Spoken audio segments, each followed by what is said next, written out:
we're in tough times, we have people making promises they can't keep. And to be honest, that's how you usually get elected.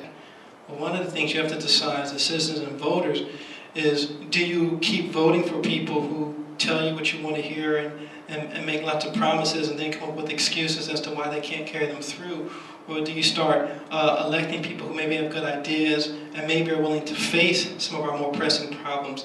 You can't really solve a problem if you refuse to acknowledge it. However, some things sound good, sound better than others. Some things sound like they're less work. But many things are worthwhile. As many of you know, hard work, at the end of the day, many things you've worked hard for have been worthwhile. And our economy, our education system, and our Social Security are well worth that hard work. I'm running because I think I can do a better job. Why do I think I can do a better job?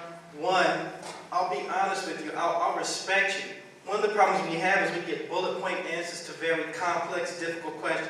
We can't fix education in 2 years. We can fix it maybe 5 years, maybe 10 years if we stick to it. We have people who say it can't be done. Thank God we didn't have those people when we were doing the Civil Rights era. It took decades, and it took people dying, people fighting, people struggling. And we need to do the same thing in this district. And I will do those things for you. Our Social Security is not secure, not because we're going to run out of money. It's not secure because our government is heading towards financial insolvency under the Bush administration. And with the help of the Democrats, realistically.